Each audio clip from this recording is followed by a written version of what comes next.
I've been creating a big project, it's a work in progress, which you will get to see in this video. But before we get to that, I'm Mr. R, and my niche is a lifestyle, not a topic. Fishing, hunting, wildlife art, nature. This is where I turn the great outdoors into something worthwhile to see.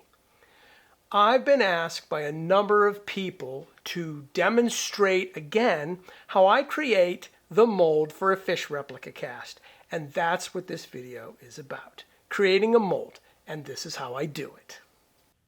This is the process of creating a fish replica mold. And what I'm doing is I want to create a curvature of the body. And you have to think ahead of how your replica is going to be presented and look when it's done. Now this is for a specific project I've been working on, which you'll see at the end of the video. By attaching this sheet plastic over the 2x4s, it creates a natural curve.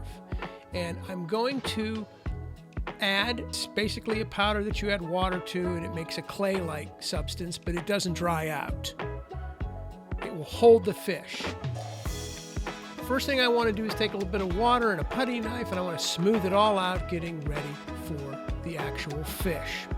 And this is important. The smoother you keep it, the better. Now, we're doing this with a black crappie. This isn't a very big one, but it's part of an ongoing project. I'm setting this crappie into the high fiber. And the idea here is to get on the center line. It's an AB mold. And I'm setting the fins, the dorsal fin, the caudal fin, and the anal fin. It's very important that you take your time and get this centered properly and get the fish positioned the way you want it, because once you create the mold, that's it. Take your time. I use water to clean off the high fiber off of this side of the fish. So this is the fish's left side, and I'm putting markers in. These key markers are for the mold, and I'm adding PVA, which is a mold release.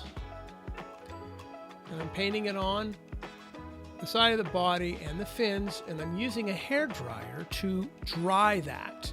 And the reason for that is it brings out details of the scales, and it also helps release the mold. What I'm doing now is I'm mixing the actual mold material, which is 50% fiberglass resin and 50% Bondo. And I am mixing that very, very thoroughly. It comes out to about 2.2 ounces. So around 2 ounces will do this particular one side of the mold. You have to mix it thoroughly. Of course, this is sped up just so that we save time. But once the mix is done, I'm going to pour that and paint that over the fish on the A side, making sure that I get all of my markers and all of the fish covered completely. And you have to let that set. Now, obviously this is sped up, but in real time, it takes about a half hour for it to set. It loses all its sheen. And what I'm doing now is I'm just adding fiberglass resin, no Bondo. And you can see here, it's got a very caramel color to it. Put it on very thin, and then I'm going to add my fiberglass matting. Now, the purpose of the fiberglass matting is to create rigidity to the mold itself. You want to create a strong mold that can withstand more than one recreation. So once I'm done adding all of the matting, I set that aside and let it set. Once again, takes about a half hour. It depends on the temperature. There's a lot of factors. What I'm doing, I'm going to turn this mold over. I'm going to remove all of the high fiber. You want to be very careful when you're doing this that you don't damage the fish on the opposite side. And now you can start to see the curve of the fish that I wanted for its final positioning and where I'm going to place it when I'm done. Now, what I'm going to do next is I'm going to remove the plastic sheeting that created the curvature because I don't need it anymore. And I kind of sped things up. I didn't show you. I cleaned all of that high fiber off with water very carefully, got it all out. Use a little paintbrush, use your fingers, and I'm drying it right now. And the drying process helps raise the scales just a little bit. You don't want to over dry. And what I'm doing is I'm getting it ready for another coat of PVA on this side. I'm going to coat the mold itself, all the markers, plus the entire fish. I'm going to take a hair dryer and I'm going to heat that up a little bit just to dry it enough to get a good scale definition for side B of the mold of the right side of the fish. And we're going to repeat the same process that we did on the first side for the second side. And I take my mixture, the 50-50 resin Bondo mix, covering all of the markers out to the edge of the side A mold. This is side B. And when that's done, I will also add my fiberglass matting to add strength, just like I did on the other side. So I'm going to mix up just fiberglass resin with no Bondo, coat it. Make sure you coat everything so that the fiberglass matting sticks to it and begins to melt. Notice I'm wearing rubber gloves. You want to make sure you do that. This stuff is nasty. You want to make sure you have a respirator on too. The fumes from this are carcinogenic, so you don't want any cancer out there.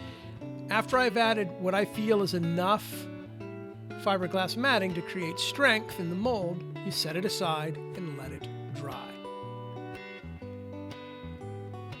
And then you have to be careful. I trim the edges and I'm going to separate the mold, and this is the purpose of the PVA.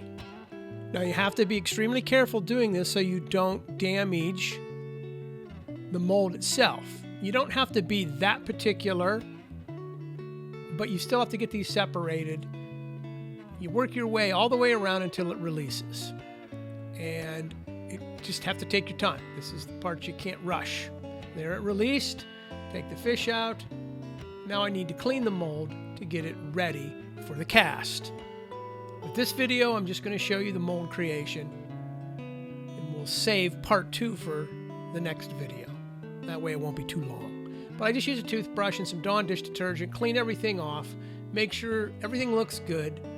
You got to get any of the high fiber, anything that might be stuck from the fish itself, any scales, anything like that. But you want to make sure they're absolutely clean, which gets you ready for the next step, which is the waxing. I use 3 coats of wax. I'm not going to show all 3 coats here, but there is the mold. I dry them off with a hair dryer. Make sure they're good and dry. I usually let these sit overnight. You don't have to, but I usually let them sit overnight, and then we get ready for the next step, which is waxing the mold. Now I use a Brazilian carnauba wax by Mothers. Brush that in there, and then once that dries, you want to buff it all out really well. But you use 3 coats of wax generally, and this helps release the fish cast that you're going to create from the mold. Very important. And now you are ready for part 2, creating the cast itself. But that will be another video. Here is my work in progress, a school of crappies feeding on minnows. The mold that I produced for this video was used to create this fish right here to be added to my work in progress, which I call the feeding school of crappies. That's how I create my molds. I'll be back with part 2, creating the cast itself. This is the Rondinelli Project. Don't forget to like and subscribe. I'm Mr. R. And until next time, we gone.